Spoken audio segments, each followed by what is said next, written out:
All right, we're continuing our marathon. We're in chapter 30, yay. And on number 57, 1987, the U.S. celebrated 200 years of constitutional rule. Before that, we were Confederacy. Some people are going to get that confused. The Confederacy during the Civil War, it's not the same thing. This was before we became a constitutional federal republic. So the Constitution of the United States is one of the world's greatest documents. It's had very few amendments added to it, only 27 in over 20 years, or 200 years, sorry. It virtually remains the same document penned by our founding fathers with a few little changes here and there.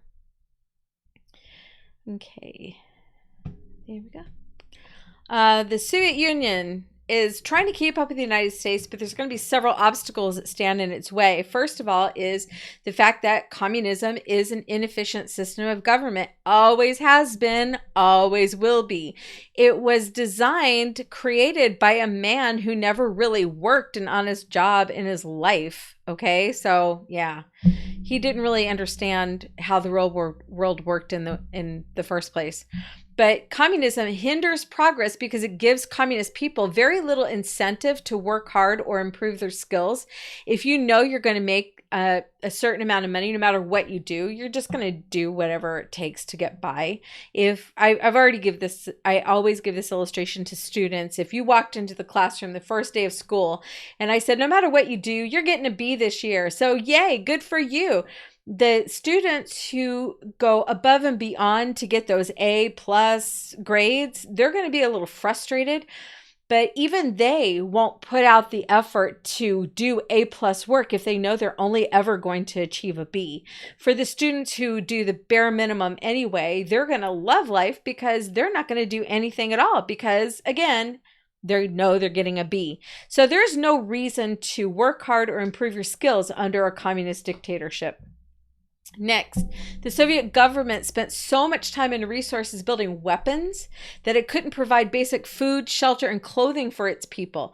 They're demanding everybody give them their money and then they will redistribute that wealth, but they're not doing it.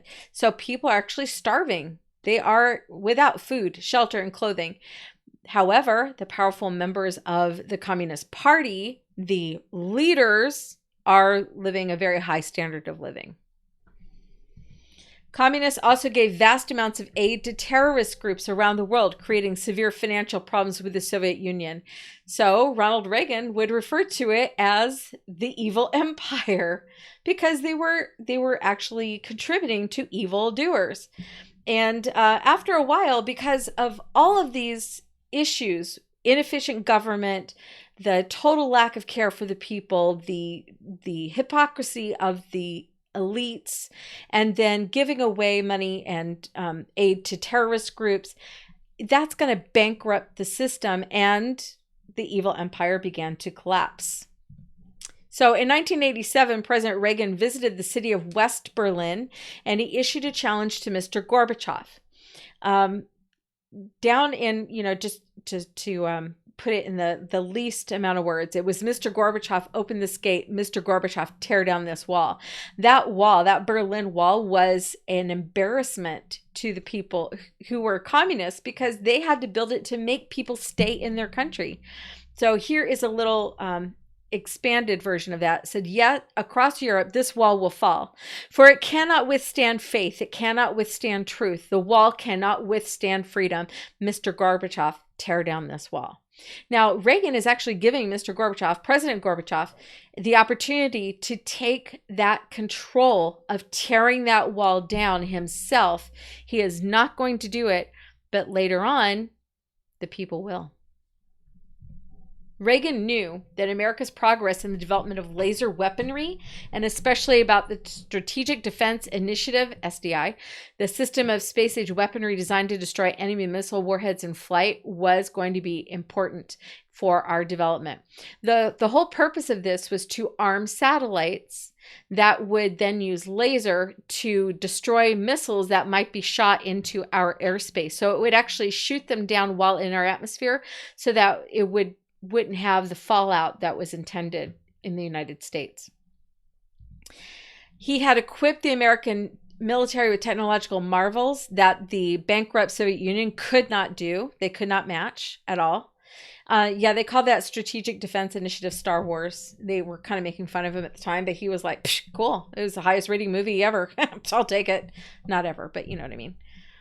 Okay, there was a desperate attempt to save the Soviet Union from complete collapse. So their president, Mikhail Gorbachev, agreed to making some concessions to the United States as a way of just trying not to hemorrhage money. So he agreed to reduce Soviet weapon strength. And this time they're actually going to keep that promise, not because they really want to, but because they really don't have any money to make more weapons anyway.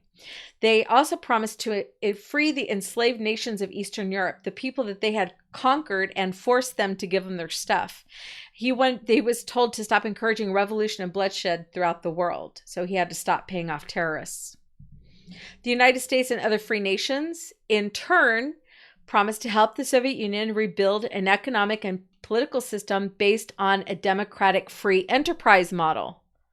So the people would have the freedom to work as they saw fit. They called this perestroika in Russia, which means restructuring. And they promised to open up everything to show people that they were actually making a change. And that was called glasnost, or openness. Now, Reagan, when he first was running for office, he had a friend over, and the friend's wife was not a Reagan fan. She was definitely a Democrat, and she didn't like the fact he was running as a Republican. And he's like, what would I have to do to get you to vote for me as, president of the United States? He was kind of joking around. She said, what you could do? You could put a woman on the Supreme Court. We haven't had one of those yet. And he's like, wow, that's a really good idea. When he became president, first person he put on the Supreme Court was Sandra Day O'Connor. Why did he put her on the Supreme Court? She was the most qualified. Okay. And again, we have an issue with our press, our media in the United States, having a tendency to be a little backward sometimes. The press was constantly asking her, how is your being a woman going to affect your role on the Supreme Court? And she's like, okay. She said, the power I exert on the court depends on the power of my arguments, not my gender. It's up here. Okay, it's up here, people. So she became the first woman justice to serve on the high court. And that was Reagan's little, thing to like, you know what? I don't have a problem putting a woman on the Supreme Court. I'm not anti-female. I'm not anti-woman. I just want the best qualified person. And he chose the best qualified person. As president, Ronald Reagan represented traditional values, less government regulation of private property, and a return to patriotism and military strength.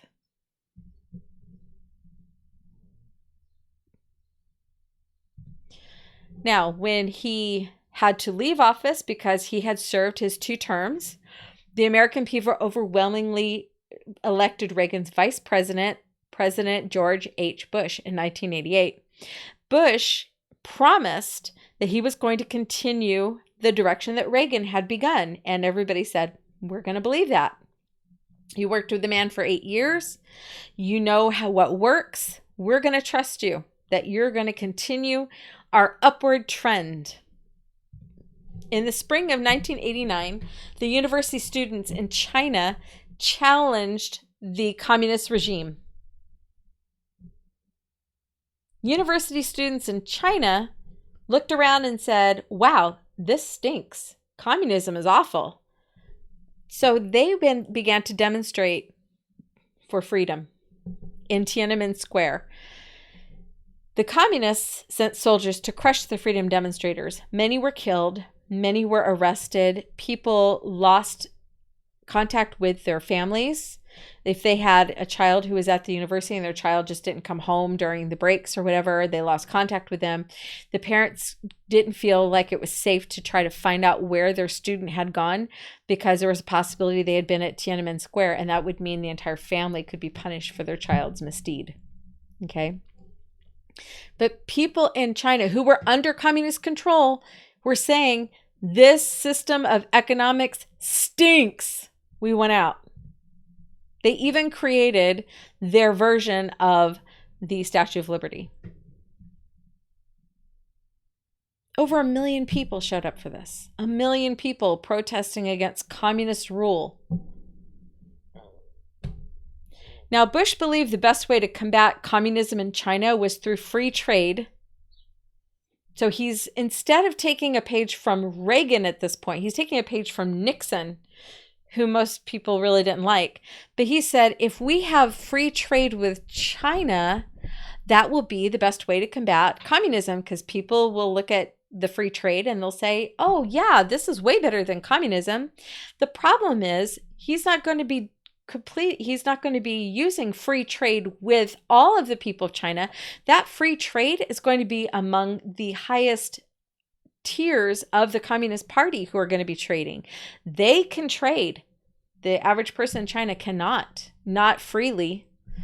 So he overlooked the communist tyranny and violation of human rights by the Chinese government. And that is going to cause a problem because people are not going to like that. He's going to overlook the damage that communism does to a nation. In Central America, Manuel Noriega, dictator of Panama, he was terrorizing the people of his own nation. And he was smuggling illegal drugs into the United States. And the way his country is situated, he could just fly right up the coast or send boats or planes right up the coast to deliver drugs. We sent our military into Panama to capture him for crimes he committed against the people of the United States. This was a legit deal where we're just like, no, we're going to arrest your dictator because he's a criminal that's wanted in the U.S. And so they camped outside of his house, a nice palace, outside of his gates, and they basically waited for him to come out. So what brought him out? Our soldiers started playing heavy metal music 24/7 until he got so frustrated by it that he actually came out and surrendered. Okay. Yeah, he's in prison. Nelson Mandela, former communist leader from South Africa, was arrested because he was a terrorist. He had committed terrorist acts against the government of South Africa. And he had on him a letter with the detailed plans of another terrorist attack that was being planned. He was arrested, he was tried, and he was put in prison as a result of that. Okay? You with me so far? Good, because now he's looked at as a hero. He was portrayed in the media as a hero and that he was a moderate socialist. He was not. He was a communist terrorist. Now, here's why people looked at him and said, this guy's a hero. Because the country he was trying to overthrow had a horrendous practice called apartheid, which is government-sanctioned racism. And that's not okay. So people said, well, what their government was doing was absolutely heinous. Yes. So he was right. No, he wasn't. Bombing people because you don't agree with them is not okay. But because people liked him, he had a nice shaped face. He looked friendly. Especially the media in the United States and Great Britain, who were all very socialist leaning, they put a lot of attention on him and said he was put in prison because of his political beliefs and because of apartheid, which is true to a point, but it's not exactly honest. So they began to really praise this guy. They chose him and said, this is the guy who's going to be the face of combating apartheid. Combating apartheid, good thing. Choosing to back a communist, not so much. Okay, so apartheid is a horrendous practice. This was South Africa's policy of racial segregation. And so, I mean, you can see from these from the sign, danger, natives, Indians, colored. Colored is a specific group within South Africa. If you enter these premises at night, you will be listed as missing. Armed guards shoot on sight. Savage dogs devour the corpse. You have been warned. And this is a serious one. It's not even a joke. I'm sorry I laughed. But the United States and much of the Western world started to impose economic sanctions on South Africa to discourage apartheid. It was until you get rid of apartheid, we will no longer trade with you in certain items. Okay. This became a huge thing in the music industry because South Africa's Cape Town was a resort area, and it was very, very wealthy. The rich and famous from around the world would go and stay there. But musical acts would go to Cape Town, South Africa, sing, get paid a bunch of money, and then fly home. So even Black singers would go to Cape Town, be paid a ton of money. They wouldn't have any Black people in the audience because Black people weren't invited to listen to that music. But then they couldn't actually go outside of the resort. They were shipped home immediately afterwards. So a musician who had really, he's not a good musician, and he's with kind of a lame band. It's not my favorite band, but he wrote a song, I Ain't Gonna Play Sun City. Now, when you grow up in Arizona, Sun City means something completely different. It's a retirement community. So when I first heard that song, I'm like, what is he talking about? What old people want to listen to him sing anyway? What young people want to listen to this guy sing? But anyway, he wrote this thing about, I'm not going to play Sun City because, and all of these like B-list singers and celebrities were in his music video, you know, virtue signaling that they're not going to play in Sun City. I don't know how many of those were actually invited, but you get the impression here. So the music industry was actually really big on exposing apartheid. And because the music industry and the movie industry are very closely tied together, there's going to be a lot of references to apartheid in 1980s movies as well. By 1989, communists had lost control of Eastern Europe because of their bankruptcy. So Solidarity gained control of the Polish parliament in June. Hungary declared its independence in October. Czechoslovakia rose up against communists in November. East Germany opened the Berlin Wall in November. And how did they open it? With sledgehammers and grappling hooks and whatever else they could get their hands on. They tore that thing apart. And then Romania overthrew its communist dictator in December.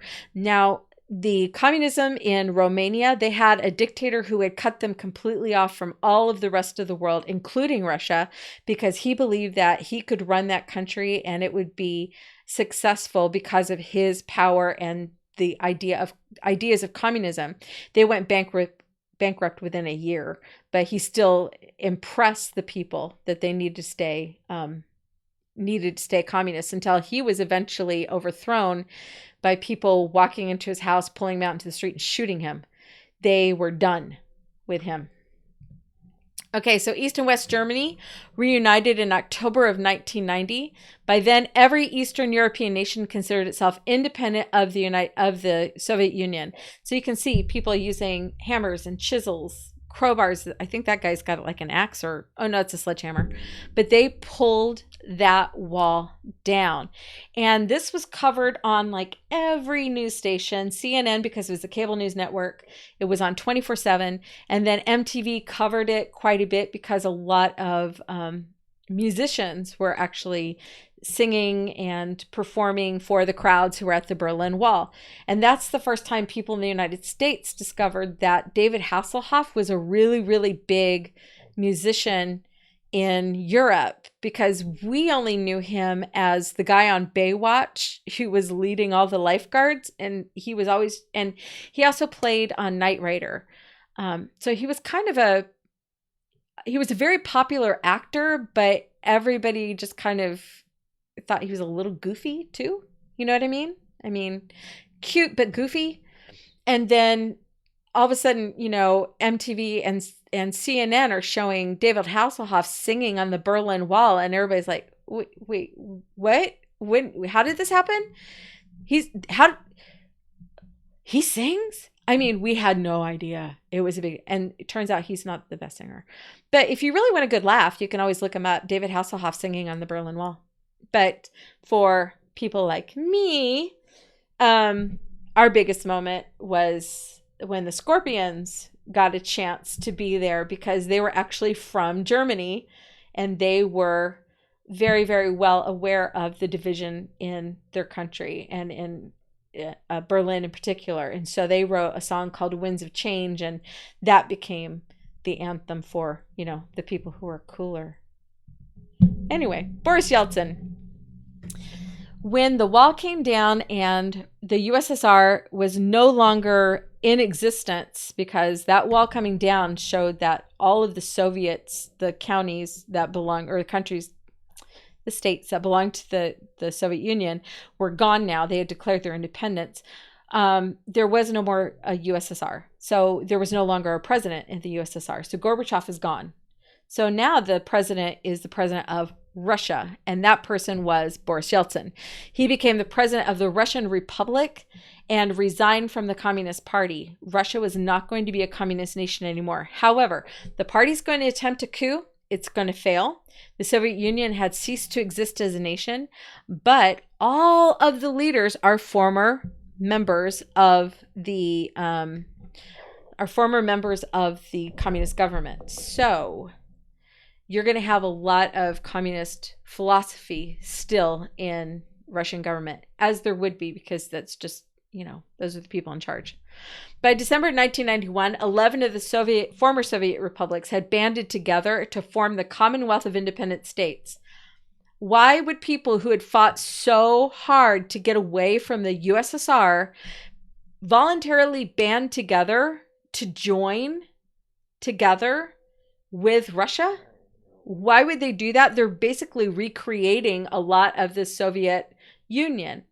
Why would they do that? Because when they got rid of the Soviet Union, when they were no longer communist, they no longer had the knowledge of how to take care of themselves. They had depended on a communist government for so long to provide everything for them, including defense around their borders, that when they kicked the USSR out, they had no idea how to run their country. They were in debt.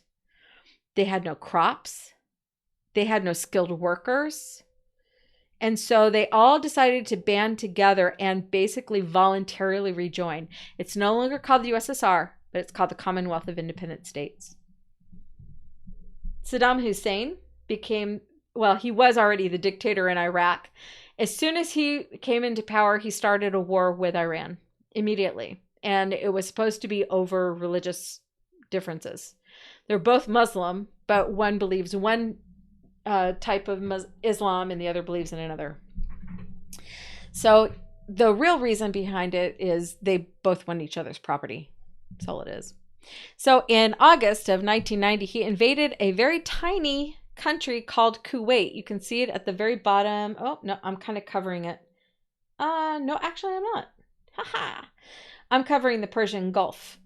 At the bottom of the map under Iraq, you can see Kuwait. It's a little tiny country right on the Persian Gulf. He invaded that tiny country because he claimed that Kuwait had broken with OPEC and was selling its oil for less than OPEC had decided. Remember, OPEC's a monopoly. They decide how much oil is worth and how much it's to be sold for. So they said that Kuwait had sold oil for less than what they were supposed to a Western nation, to the United States. So he said, I'm going to punish them, therefore. So he invaded Kuwait and then started setting their oil fields on fire. Why would you do that? Okay. The real reason he wanted Kuwait was because they own that little section of the Persian Gulf coastline. So right now, Iraq only owned that one little port, and they wanted what Kuwait had.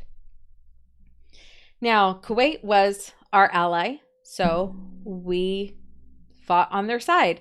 UN forces, including 500,000 US forces, took the offensive, and they began round-the-clock bombing of Iraqi troop positions.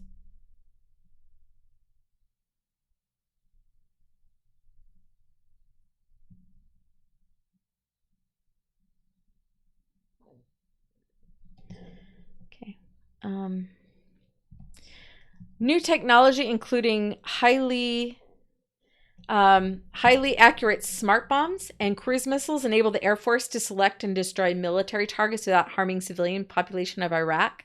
So they pinpointed specific places that were just military, and they bombed those areas instead.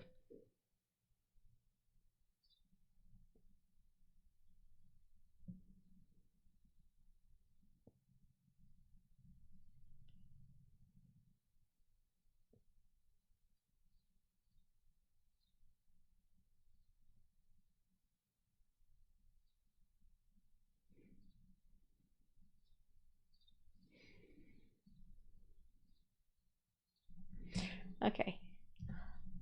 Bush insisted that the war in the Persian Gulf be directed by military men rather than by politicians. We had fallen into a pattern where politicians were running wars and they were doing a terrible job, and we ended up either calling a stalemate or losing. So Bush said, we're gonna be stepping away and letting the military personnel run the war.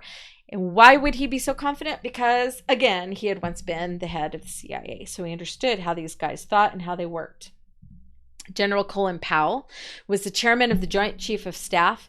That means he was in charge of all of the military heads. He was the chairman, so he worked with all of them. And he was placed in command of Operation Desert Storm. And he would give information to the press and to the American people and to, of course, the president. He was the go-between between the military and the public. And then there it is. He became the spokesman for the military. And this is for the first time since World War II, Congress followed the counsel of a military commander, and we won in just a matter of months because they backed away from it. It's amazing how that works. General Norman Schwarzkopf was appointed to lead the troops into combat, and he kept the American public and the world aware of the daily events through television briefings. Both of these guys were very, very open about their military procedures. They had daily briefings with the military and the press. They said, this is what we have done. Now, the press, they have this handed to them. This is what we did today. This was the result. This is this is how great it went, or this is how bad it went. We're giving you all the information. The press was not happy, and the press was constantly asking the stupidest questions, and that really tipped the American people off to how stupid our press could be. So they would ask really pointed questions like, what is the next area you're planning to attack, and at what time? And our military personnel would be going, I'm not going to answer that. Are you kidding me? We can't answer that question.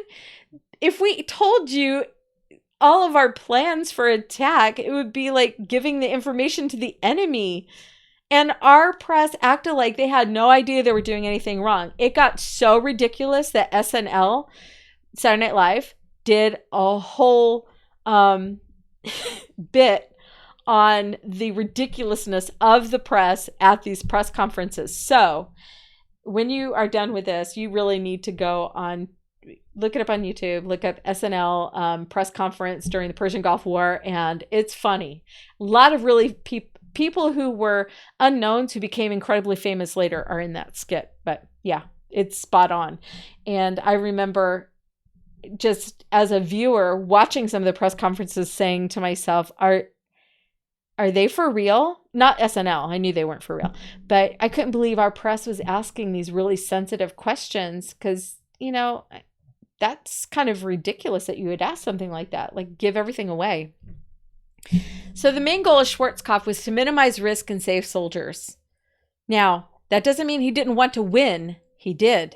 But he wanted to minimize those risks and save the soldiers.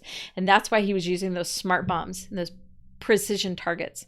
Patriotism and national unity in America reached an all-time high since World War II. So, of course, there's going to be people in the country, even politicians and the media, who aren't going to like that. There's always going to be somebody in our country who doesn't like our country, and they're going to do their very dead level best to destroy it from within, and that's what's going to happen. Now, the war, on the upside, only lasted 2.5 months. It was the shortest war our nation has ever fought. And it was because it was run by talented military leaders, not politicians. President Bush did not pursue Saddam Hussein into Baghdad, back into his country, because that was not the objective to Operation Desert Storm. The objective was to liberate Kuwait. That had been achieved. He didn't feel like it would be okay to cross into Iraq's border and fight, because he realized that once he went into Saddam Hussein's home country, that would put our men at a greater risk, and there's a good chance we wouldn't capture him, and there's a good chance we would end up in a pincher movement where we're surrounded and destroyed. So he did not pursue Saddam Hussein. Clarence Thomas, nominated by President Bush to the Supreme Court to replace the retiring Thurgood Marshall. Thurgood Marshall was the first Black man ever to become an Associate Chief Justice. Bush wanted to replace him with another Black American, but this Black American was a conservative, so he was immediately raked over the coals in the Senate because the president can choose somebody, but then the Senate has to interview them and try them. So here's how he was an example of American achievement. He was born to poor sharecroppers in the hills of Georgia. Through his own hard work and God-given ability, he earned a law degree. He achieved several important government positions, including Assistant Attorney General for Missouri, Judge for the U.S. Court of Appeals for the District of Columbia. When he was confirmed as a justice, he said, "I'd like to thank America. I'd like to thank this country for the things it stands for and the people, and for the things that we stand for, our ideals. I give God thanks for being able to stand here today, and I give God thanks for our ability to feel safe, to feel secure, to feel loved." So the liberals who opposed the appointment of Thomas, because he was a conservative, his Senate confirmation hearings were marred because there was a charge of sexual harassment brought by a law professor named Anita Hill, who had worked with Clarence Thomas in his offices when he worked as a judge in another state. She said that he would make sexually charged remarks, and one of her issues was, it's so stupid when you say it out loud, but it really bothered her. And I'm not going to dismiss her feelings at this, but she said that at one point he pointed out that there was a pubic hair on the outside of a Coke can. And I wonder how that got there and all this stuff. And she said it just made her really uncomfortable. I'm not negating her feelings whatsoever, but after this trial was over, after the Senate hearing was over, he was chosen to be the next the next Supreme Court justice. So he never really contacted Anita Hill again. Anita Hill still doesn't like him. His wife actually contacted Anita Hill and said, I just want to touch base, make sure everything's okay. Are you okay? And Anita Hill just basically, ripped her face off and said, don't you ever contact me again. Okay. So that is still what really happened in that job. I don't know. It was definitely a he said, she said kind of situation, but I don't know. I don't know enough to say because I wasn't there. There was a civil war that started in Somalia caused by widespread. Oh, I should just say this. As far as I know, he never actually touched her or physically assaulted her at all. Where else? Okay. Anyway, civil war in Somalia caused widespread starvation among the people of the land. So Congress sent American troops to end the fighting and to feed the people. And the people of Somalia said, why are you in the middle of our civil war? This is our business. And so they resented the presence of U.S. armed forces and actually started fighting them instead. So the U.S. was like, forget you, got out.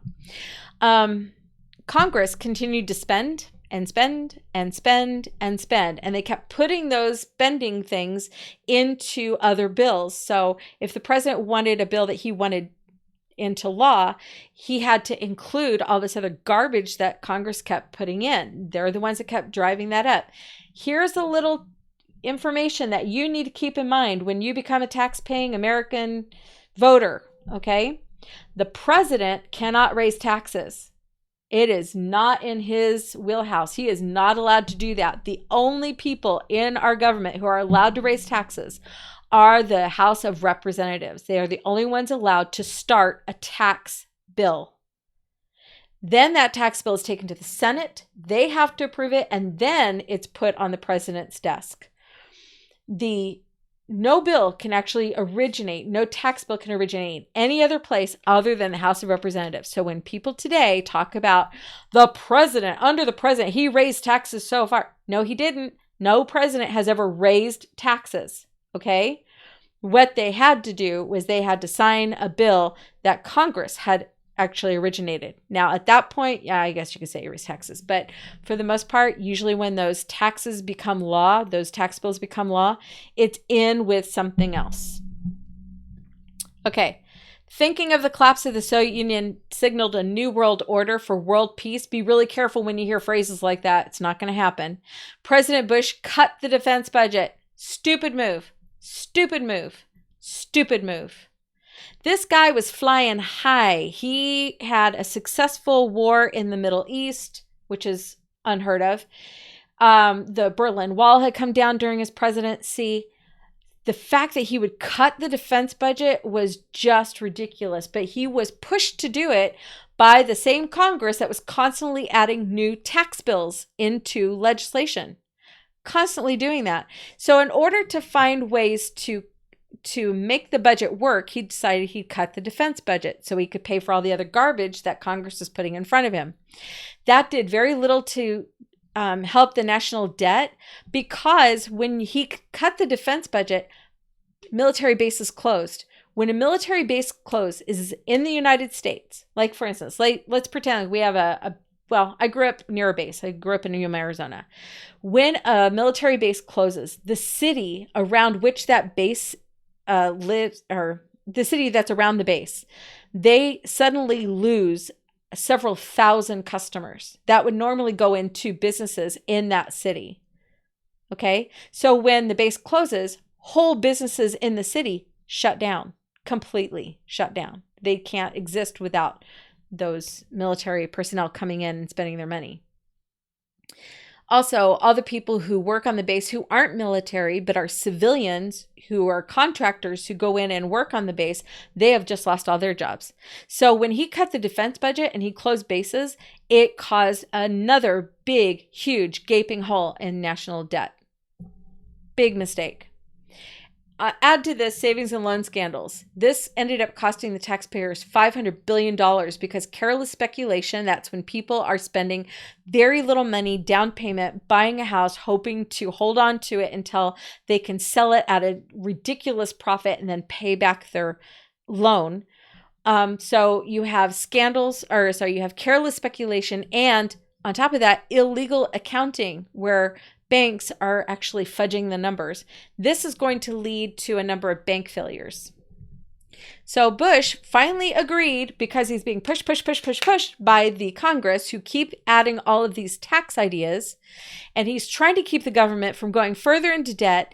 He finally agrees that he will raise taxes on the American people. Okay, everybody. What happens when you raise taxes? Unemployment goes up, prices go up, and stores begin to close every single time. Every time. But he's being pushed by Congress, who's constantly pushing these bills in front of him. Please sign this, please sign this, please sign this into law so we can increase our taxes. Now, here's the thing. This man ran on a promise that he would not raise taxes while he was president. In fact, it became famous because he got to the point where he got sick and tired of answering this question. Are you going to raise taxes? Are you going to raise taxes? Are you going to raise taxes? Because remember, Reagan had cut taxes, and now they're saying, are you going to raise them back up? And finally he said, read my lips, no new taxes. Now, at the very end of his first term, he's instituting new taxes. And people are like, gotcha. So Bush sought re-election in 1992, didn't win. He had a phenomenal success as a president up until the very last year, when all of a sudden he's going to raise taxes, when he starts closing down bases. And that caused him to lose. So he sought re-election in 1992 on a platform of traditional values, free enterprise, patriotism, and a strong military defense that everybody's going, oh, really? So we're a strong military defense now? You just closed like 11 bases in the United States. He also promised to lower taxes if elected, but nobody believed it anymore because he had promised before that he wouldn't have any new taxes. So William Bill Clinton, governor of Arkansas, an independent candidate of Ross Perot, and an independent candidate, Ross Perot, a billionaire from Texas, they both campaigned on the imaginary economic crisis. Was there an economic crisis? A little bit, but not to the extent that these guys were putting it. Bill Clinton's advisor for when he was running for president was a man named George Stephanopoulos. And he's the one who came up with the phrase, "It's the economy, stupid." In other words, that's how you're going to win. You're going to win based on the economy. The economy is in bad shape. We're going to take it over. We're going to make it better. Now, he attributed that quote to Bill Clinton, but he's the one who actually wrote it because he wrote it in a speech. Bill Clinton ended up winning the election in 1992 because the conservative vote was split between George Bush and Ross Perot, a businessman who said, we need better businesses in the United States. We need to get rid of this idea that people are just going to make a lot of money off of chicken farms, and we need to increase our tech savvy. We need more technology being created. He was a billionaire for a reason. But that split the conservative vote. Bill Clinton won. Hillary Rodham Clinton had campaigned with her husband while he was running for president. But when he won, she dropped a bombshell on everybody and said flat out, I intend to work with my husband. We are going to share the responsibilities of the presidency. She was trying to make herself co-president. And the press went, you can't do that. And the rest of the United States were like, but we didn't vote for you. We voted for him. We didn't vote for a couples thing. And she had to back away from that because that was a pretty big misstep that she said. The Clintons represented the youth of the 60s in many ways. Bill Clinton was a draft dodger. He had dodged military service during the Vietnam War. He also participated in anti-war demonstrations while in Great Britain.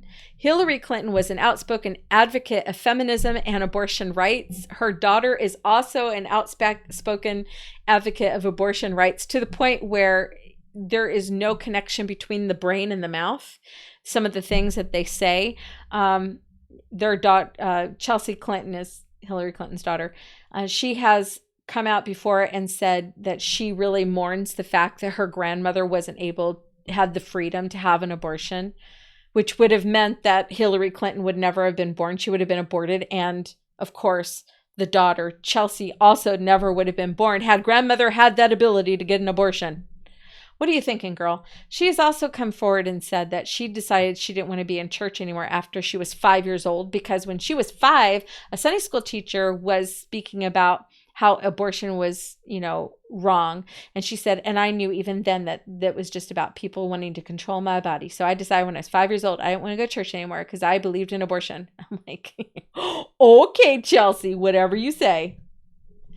Okay, the Whitewater affair. Oh, this is a good one.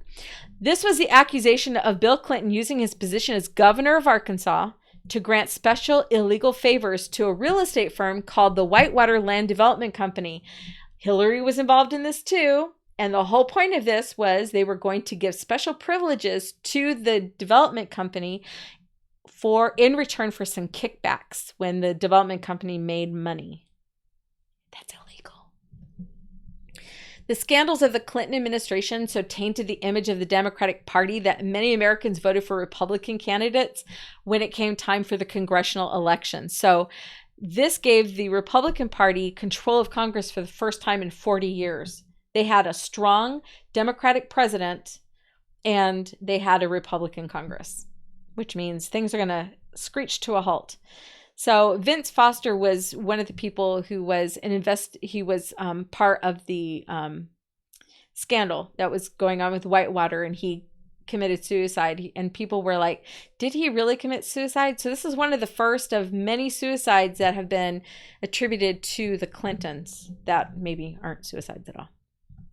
In the 1992 presidential election, Clinton insisted that his personal life had nothing to do with the ability to lead the country, and that became a new phrase that people were using in the media. The president's personal life has nothing to do with how they can lead the country. You shouldn't worry about the president's personal life. His marriage has nothing to do with the fact that he can lead the country. So let's just leave his personal life out of it, because Bill Clinton's personal life was a mess. Okay. The woman in red was his longtime mistress while he was married to Hillary Clinton and governor of the state of Arkansas. Her name is Gennifer Flowers. The woman on the other end, on the extreme left, was a woman who also worked with him in Arkansas. But when he hit on her, she said, no, thank you. Go away from me. And then he continued. That's called sexual harassment. So he sexually harassed her to the point where she decided that she was going to file a lawsuit against him. She was going to take him to court for sexual harassment. It's a criminal complaint and a lawsuit. While he was going through investigation for his sexual harassment charge, while he's in the White House, because this is happening, the sexual harassment happened while he was in Arkansas. He's being investigated while he's in the White House. And while he's in the White House, he was under so much pressure. This is what he tells people today. I was just under a lot of pressure. So he sexually harassed an intern of the White House. An intern is a person who doesn't really get paid, or they get paid a very nominal amount for the experience of working in a place like the White House or a movie studio or whatever. So the woman he chose to have an affair with in the White House was an intern, a woman with zero power. He himself was the most powerful man in the world at the time, and he hit on her. She was flattered. He ended up having an affair with her, not just in the White House, but in the Oval Office, where he had his presidential desk, and that's where he did his work. So the people of the United States were going, ugh, icky. Okay, and we'll continue that in a few minutes. I'm going to let you guys take a quick break. I'm going to take a quick break, and we'll see you back here for the continuation of our marathon.